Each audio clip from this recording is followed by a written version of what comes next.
Bonjour à tous, aujourd'hui gros retex en fait sur les techniques de plantation des pommes de terre. Donc je vous ai présenté en tout 4 techniques cette année et pour faire un choix sur une technique ou sur une autre, quoi de mieux que d'agir avec recul par comparaison.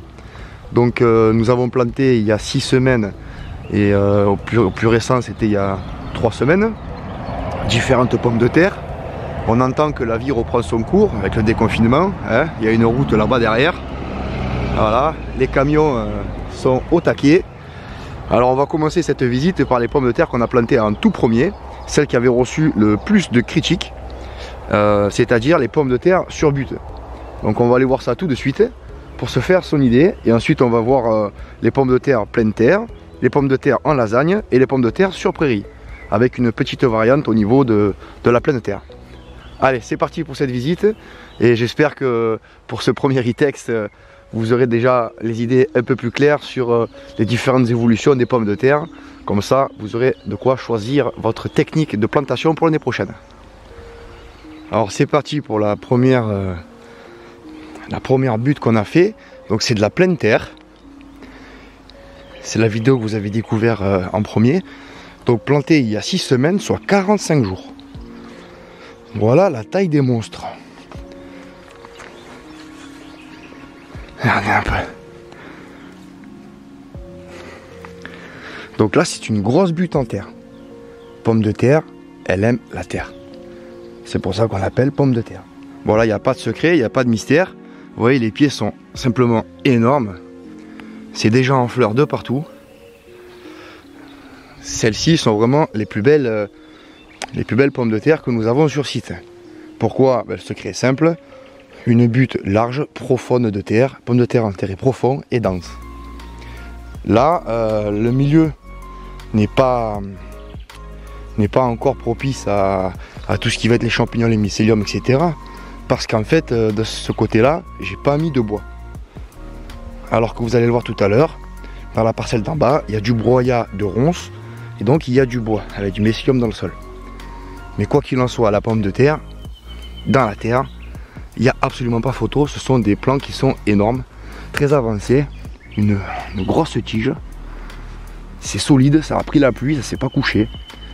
Je n'ai pas besoin de buter, parce que là il y a de la profondeur. Je plante, juste je viens désherber, et puis c'est terminé. Donc ici on est sur un peu plus de 10 mètres, et là j'imagine récolter un bon 4 ou 5 kilos au mètre linéaire de butte, qui fait 40. Donc là, on explose le compteur au niveau mètre carré. Hein. Voilà, pour moi, c'est ce qui fonctionne vraiment le mieux. Ça prend pas beaucoup de place, parce qu'une fois que c'est posé, ça bouge plus. Vous voyez, c'est juste un rang, quoi. Mais ça produit beaucoup. Juste à côté, on a le même modèle, pleine terre, mais qui n'a pas été surélevé. Vous voyez, il y a une différence de niveau entre là et à côté. Là, on est au niveau de la table. Vous voyez la différence de taille? Les tiges sont beaucoup plus fines, beaucoup plus petites. Et il manque encore 5 cm pour attraper celle-ci. Sans parler bien sûr de la différence de hauteur, elle n'est pas flagrante non plus, quoi. Mais là elles sont enterrées beaucoup plus profond, puisqu'on l'a fait à la pelle. Voilà. Donc c'est assez parlant aussi. Au plus il y a de terre au-dessus, au plus la pomme de terre va être jolie et mignonne comme tout. Donc ça c'est les pommes de terre qui ont été plantées en date du 30 mars, il y a 6 semaines, soit 45 jours. La vidéo que vous avez découvert et qui avait reçu donc beaucoup de critiques concernant la méthode de culture, mais pour moi c'est vraiment ce qui a fonctionné le mieux.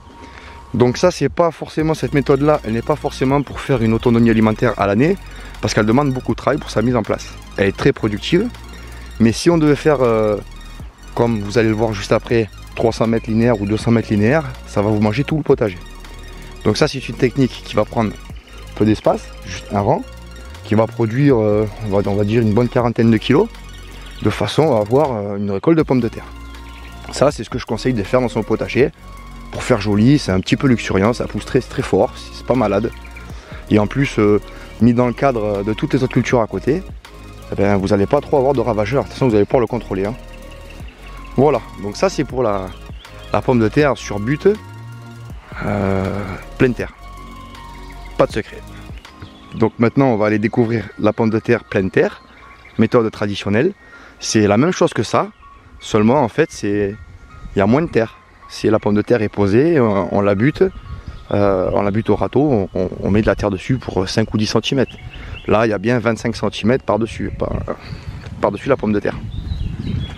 Voici donc les pommes de terre que nous avons plantées ensemble le 3 avril, c'est-à-dire il y a 6 semaines, soit 41 jours. C'est de la pleine terre traditionnelle. Vous voyez, on est venu mettre la tonte d'herbe là dans les allées. On les a butées sur le côté. Et regardez à peu près la taille qu'elles ont. Ces pommes de terre. Voilà, vous voyez. Là, il n'y a pas photo.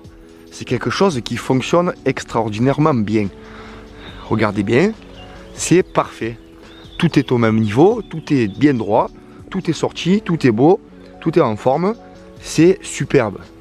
Donc cette technique, une fois de plus, comme je l'ai dit pendant le développement de la vidéo, c'est pour moi ce qui va fonctionner le mieux pour faire de la production, c'est-à-dire avoir une autonomie alimentaire en pommes de terre.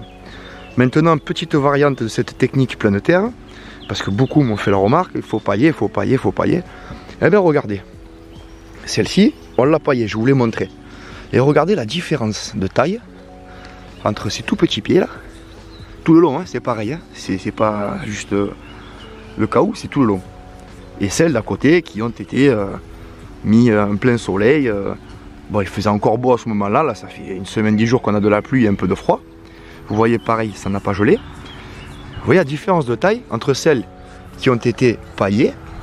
Donc le soleil forcément, la chaleur a moins tapé dessus. La croissance, hein, la croissance n'est pas terrible.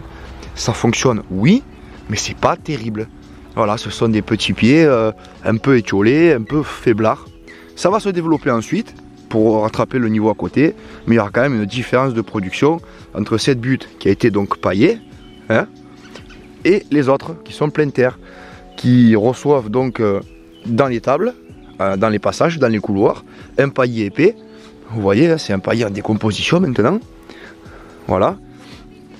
Et qui ont été butés avec le râteau, quoi, comme ça, histoire de faire monter un peu le pied, quoi.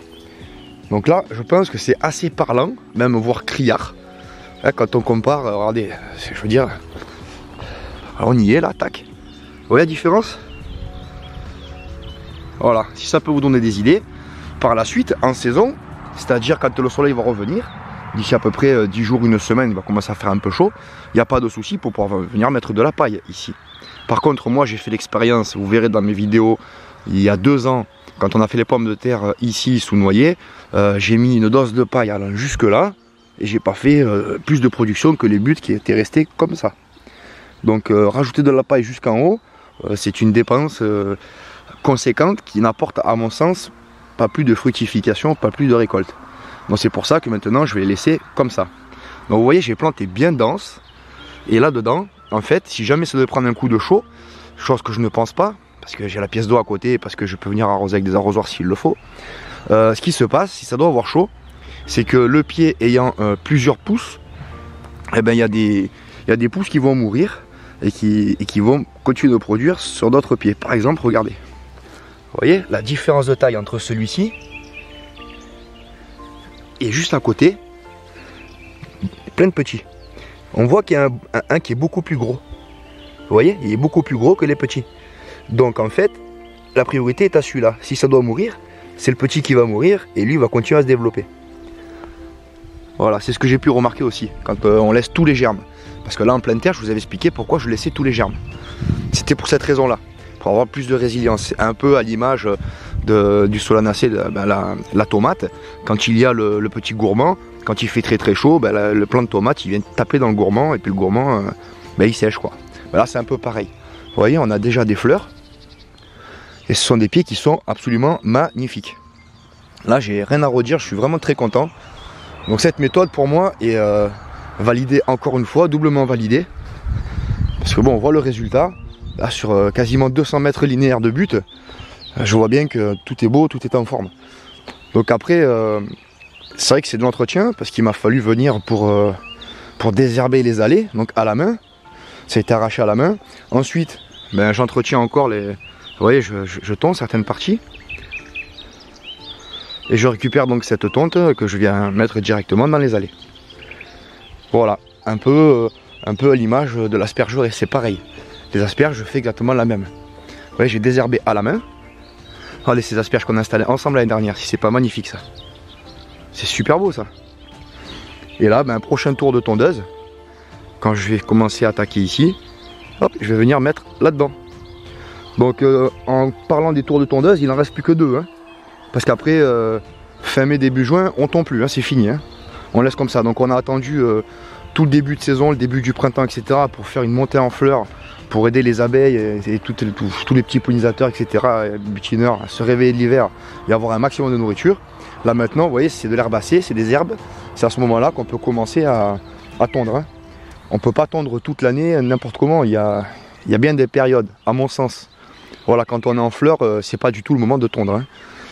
Donc voilà ce que ça donne, cette fameuse culture en pleine terre. Et on va aller voir une petite variante, parce que ça fait déjà 5 minutes qu'on y est. Hein. Il va falloir quand même un peu développer le sujet. La petite variante, c'est la pleine terre qui a été totalement paillée également, à l'image de celle-ci, cette butte là. Donc c'est juste là, hop. Regardez la différence de taille des pieds. Voilà. Des petits pieds. Mais là par contre, les buttes sont beaucoup plus larges. Et la technique est mieux adaptée parce qu'en fait il y aura une production de tubercules plus petit, mais beaucoup plus dense en fait dans la butte. Ce qui va me donner en fait des pommes de terre primeurs et des pommes de terre à sauter, les petites pommes de terre vapeur, des choses comme ça. Donc c'est pour ça que j'ai fait une petite table là.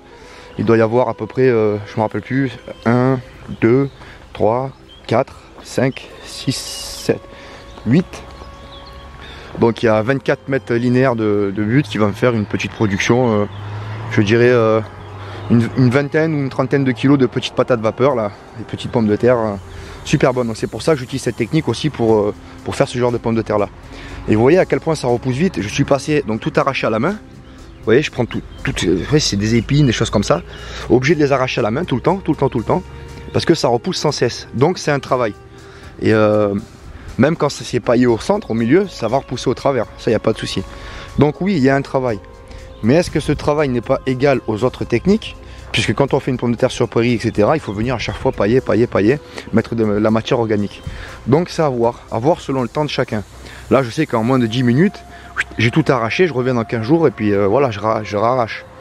Ce que je peux faire aussi, c'est une fois que j'ai arraché, mettre un fort lit de paille, par exemple, avec de l'herbe.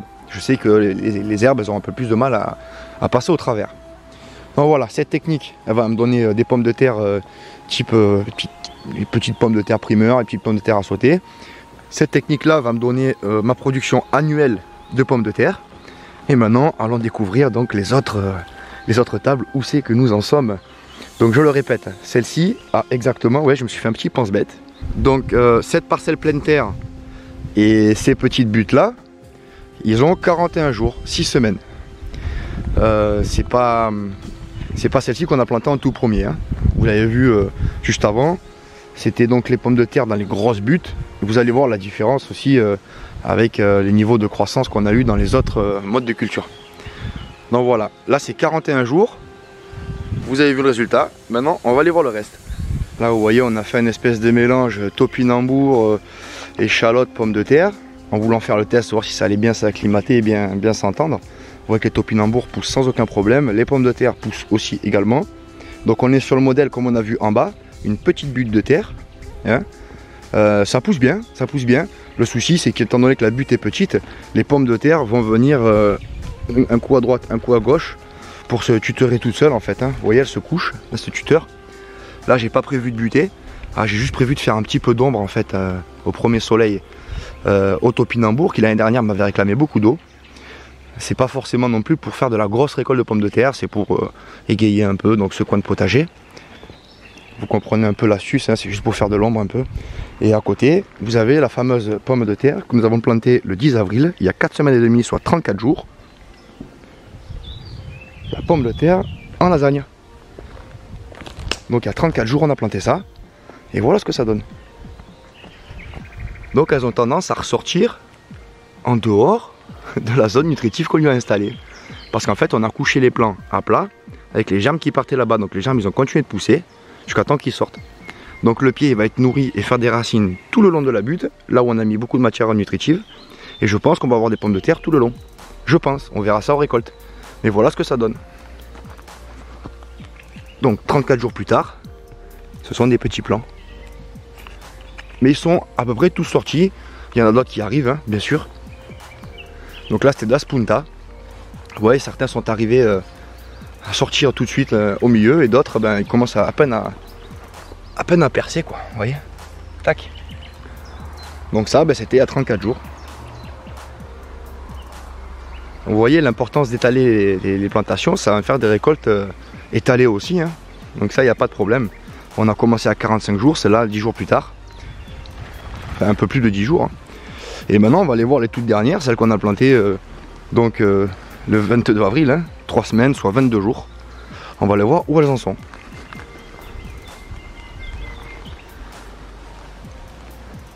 Voici la pomme de terre sur prairie qu'on a plantée le 22 avril, il y a 22 jours.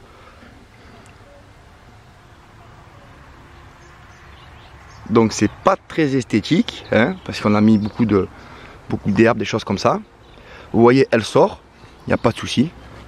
Elle sort, elle est plutôt jolie. Elle a tendance à se faire un petit peu manger d'ailleurs.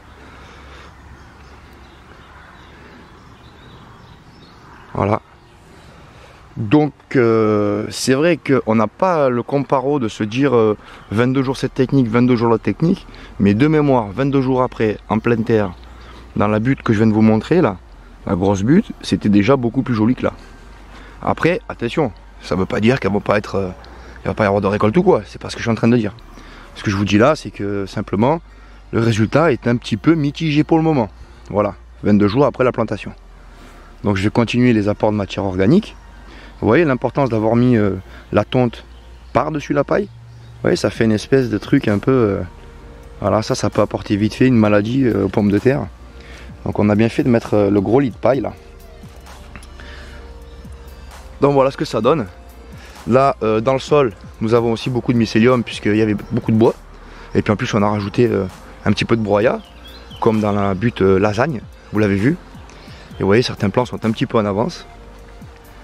Mais pour le moment, c'est ce qui reste le plus mitigé, quoi. On ne sait pas ce qu'on va pouvoir récolter là-dedans. Pour le moment, c'est clair, il n'y a pas encore d'attaque de ravageurs. Mais j'imagine que dès que les premiers tubercules vont être là, on va commencer à avoir des petites galeries de partout et ça va commencer à grignoter. En espérant aussi que les pieds ne viennent pas se coucher dans les allées.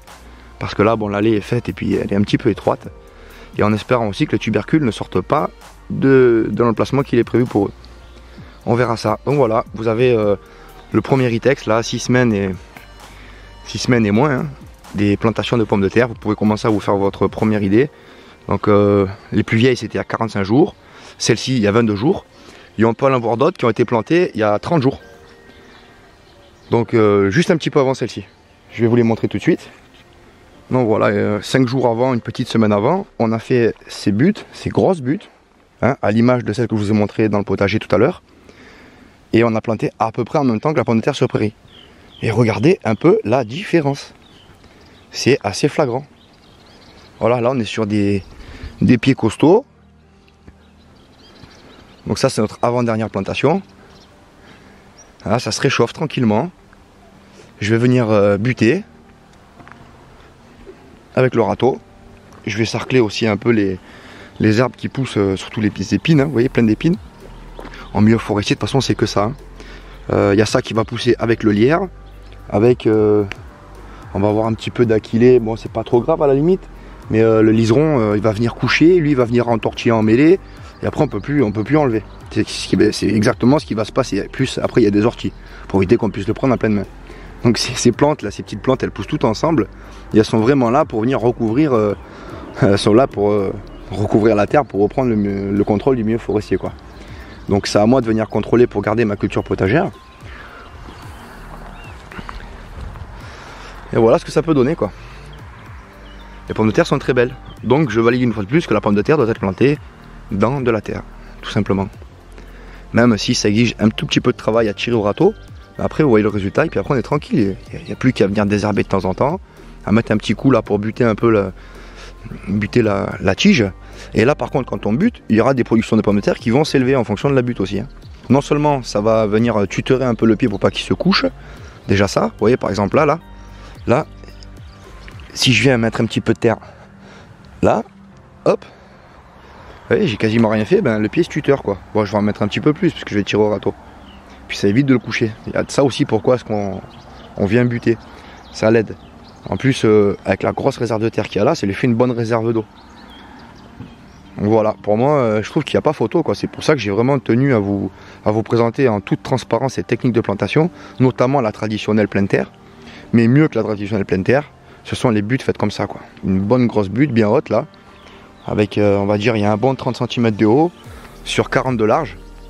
Et là, ça commence à être vraiment très intéressant. Sachant aussi qu'au niveau récolte, c'est vraiment sympa. Parce qu'il suffit simplement de planter la fourche, hein, enfin la bêche. Hop, on la retourne et puis on a les pommes de terre qui sont accessibles tout de suite. Alors c'est peut-être pas forcément ultra adapté pour tous ceux qui sont mécanisés, hein, qui font avec des motoculteurs ou des tracteurs. Parce que forcément, on va avoir du mal à retirer quoi que je sais pas. Peut-être que la largeur d'une à l'autre, on peut caler les roues avec un arrache pommes de terre. Je sais pas du tout, je l'ai jamais fait. Donc voilà, là je ne m'aventure pas à dire des choses que je connais pas. Mais c'est vrai que pour la fabriquer, il faudrait faire plusieurs passages en fait de butoir pour monter petit à petit le niveau. Mais je pense que ça peut être possible au moins pour la plantation. Et pour la récolte, ça va confirmer avec ceux qui sont mécanisés. Voir si c'est possible ou pas, je ne sais pas. Voilà, moi je fais tout à la main. Vous voyez, à côté on a planté une planche, c'est de l'ail, nos dernières plantations d'ail, qui se portent pas trop mal, si tout bien considéré la pluie qui reçoit sur la tête depuis un moment. Je crains un peu qu'il y ait de la pourriture blanche qui vienne s'installer là, donc je surveille ça. Dans pas très longtemps, je vais devoir couper une petite partie du feuillage pour lui permettre de repartir et de ne pas se coucher avec le poids. Mais voilà, là il est tout petit, c'est bizarre parce que là-bas c'est vraiment des petits platanes quoi. Donc à voir, on verra bien. Première année qu'on plante ici, hein. Vous voyez, j'ai aussi mis des salades. Et j'ai beau venir désherber là presque 2-3 fois par semaine à la main, eh ben ça repousse aussi sec. Donc le mélange gagnant, hein. Voilà. Après, dès que le soleil va commencer à venir taper ici, là il n'y a absolument pas de problème, hein. Il faut mettre du paillage. Parce que comme ça on va pouvoir conserver un maximum l'eau. Mais tant que la terre ne s'est pas réchauffée, tant qu'elle s'inonde d'eau, je déconseille vivement tout ce qui est paillé. Ouais, moi j'ai une terre qui est très lourde, argileuse, quoiqu'ici quand même beaucoup moins, on le voit, par rapport à mes autres tables de culture. Mais si je mettais des paillis, j'aurais davantage d'eau, le sol serait encore plus froid, c'est porte ouverte aux maladies cryptogamiques, c'est pas bon quoi, ça va macérer dans l'eau, c'est vraiment pas bon quoi. Alors que là, bon, ça ventile quand même un peu mieux, la terre va se réchauffer, les racines vont être un peu plus chaudes, ça va pousser davantage. Et c'est vrai qu'après mettre la paille en pleine saison, il faut aussi se méfier de la paille jeune. Parce qu'on a pu le voir ici, il y a un effet un petit peu réverbérant, ça peut aussi être amené à cuire les légumes. Hein. Nous on a déjà vu une plate-bande qui était superbe, avec de la paille jeune bien dorée là. Paf, on la met et puis pouf, ça vient cuire tout de suite les légumes. Donc il ne faut pas non plus la mettre pile poil quand le gros soleil est là, que vite on a peur que ça sèche. Non, non, il faut le faire progressivement. C'est pour ça que j'aime bien moi mettre d'abord en premier des petites tontes et de la paille vieille. Voilà, de la paille ou même du foin. Après si ça monte en céréales, c'est pas trop grave pour moi. Ça je le laisse dans les plates-bandes. Mais voilà, prenez-y garde quand vous avez de la paille que vous voulez pailler, ça peut cuire les légumes, hein. Enfin ça peut brûler un peu les feuillages. Bon ben voilà, je pense que cette vidéo est assez complète et assez parlante. On refera un petit retexte d'ici, je pense, un petit mois pour voir à peu près les évolutions. Et vous verrez que je pense que celles-ci seront encore les plus belles et les plus grosses. Et d'ailleurs, je pense aussi d'ailleurs que la récolte, ça sera la même chose. C'est là qu'on aura le plus de résultats. Et voici mes petits invités, hein, petits invités qui viennent de partout, qui cherchent dans tous les sens là, tout ce qui est râteau-pied, mulot, machin. Ouais, ça fait des choses comme ça là. On le voit juste là. Voilà, j'en suis farci. Donc c'est pour ça aussi que je plante en pleine terre, ils ont plus de mal à trouver les tubercules. Et puis en plantant bien dense, ils vont pas pouvoir tous les manger, je vais avoir de la récolte. Vous voyez, donc je fais aussi en fonction des critères de mon terrain et de mon implantation quoi. Après je savais aussi qu'en mettant les pommes de terre à ces dates là, je ne craignais pas trop le gel. Je vois beaucoup trop de personnes qui ont planté un peu trop tôt ou avec une méconnaissance de la météo et qui se retrouvent maintenant avec énormément de plantes qui sont gelées. Alors concernant la pomme de terre, oui, elle va repartir. Elle va repartir tant que le tubercule en fait est vivant, tant qu'elle a la matière nutritive, il y a toujours un germe ou deux qui traîne, pouf, elle va repartir. C'est juste qu'on prend 2 semaines ou 3 semaines de retard. Voilà, c'est tout. Mais une pomme de terre gelée, ça repart. C'est pas comme une tomate ou une chose comme ça. Il y a encore que souvent ça repart aussi. Donc voilà, ben, n'hésitez pas à me poser vos questions. Hein. Moi je fais ça le plus transparent possible, hein, pour vous donner l'occasion de choisir par vous-même les meilleures techniques que je présente. Après il peut en exister d'autres, hein, je ne sais pas, je pense avoir fait le tour. Hein. Et je voulais aussi vous montrer ça, non pas le champ de salade là que je coupe à ras pour me faire des salades, mais surtout, regardez bien, il y a 2 ans j'ai cultivé de la pomme de terre, elle n'est pas ressortie l'année dernière, mais cette année elle ressort de partout. Alors est-ce que c'est des choses que je vais garder ou pas? Non, c'est pas des choses que je vais garder. Regardez, vous voyez. Pourtant je vous assure de ne pas avoir planté de pommes de terre, il y en a un peu de partout, hein. Si vous regardez bien, vous voyez, il y en a là, on en a là, il y en a ici, il y en a juste là. Voilà, ça a été cultivé il y a 2 ans, donc c'est ressorti que maintenant. Alors le problème c'est que ça va prendre une place énorme, parce qu'ils sont tout seuls, et c'est pas des choses que je peux garder. Donc faites attention aussi à ça, ne pas vous faire envahir. Vous voyez, quand vous faites des plantations de tomates, des choses comme ça, l'année d'après vous avez plein de repousses. Alors soit vous êtes dans une éthique de non agir, etc. et vous souhaitez laisser se développer tout seul, là oui, là c'est super parce que ça se ressème tout seul, ça repart. Mais si vous souhaitez faire des cultures, moi j'ai fait l'expérience de garder quelques pieds de pommes de terre l'année dernière, voire même quelques pieds de tomates au milieu de plates-bandes. C'est quelque chose qui va occuper un pied de patate, là, ça va occuper 1 mètre carré, hein. Ça va faire un gros trou en fait dans la culture, et puis ça va pas donner non plus énorme. J'ai reçu allez 3, 4, 5 patates par pied quoi. Vous voyez, il y en a de partout. Donc ça c'est des choses que je suis obligé d'enlever en fait, tout simplement. Après délocaliser, ouais, pourquoi pas, je pense que j'ai assez de pommes de terre. Donc vous voyez, ça se ressème, c'est quelque chose qui se ressème sans aucun problème. On a vu aussi la même chose avec l'oignon, on l'a vu aussi avec l'ail d'ailleurs, ça s'était ressemé tout seul. Donc voilà. Alors on va pas terminer cette vidéo sans vous présenter les vitelottes. Vous voyez un peu comme ils sont magnifiques ces petits pieds là.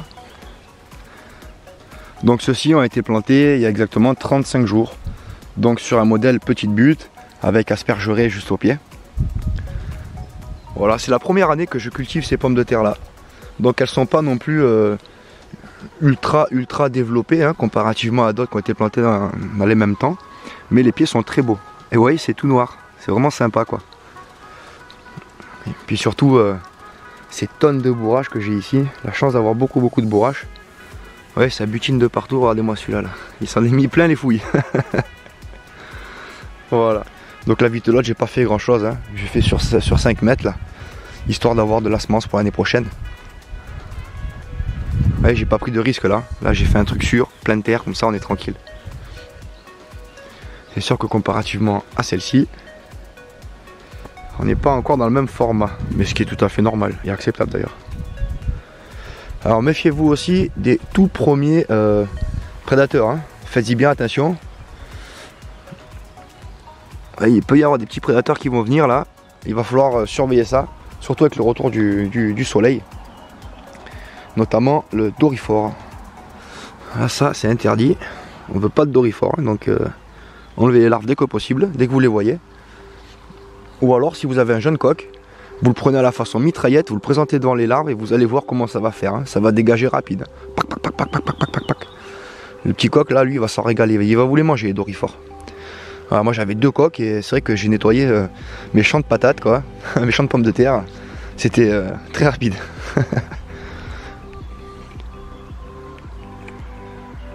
Et si vous aimez les contenus, hop, le petit lien fait la petite fenêtre rouge qui est juste là. Vous pouvez vous abonner pour les dernières mises à jour en activant la cloche. Un petit like, c'est sympa, hein, ça m'aide au référencement. Et puis ça me prouve que le contenu est apprécié ou pas. Hein. Et puis après, si le cœur vous en dit, comme d'habitude, pour aider au développement de la chaîne, surtout à créer de nouvelles vidéos, le financement participatif typique est en lien en description ou à la fin de la vidéo. À votre bon cœur. Voilà. Écoutez, je vous souhaite de joyeuses plantations.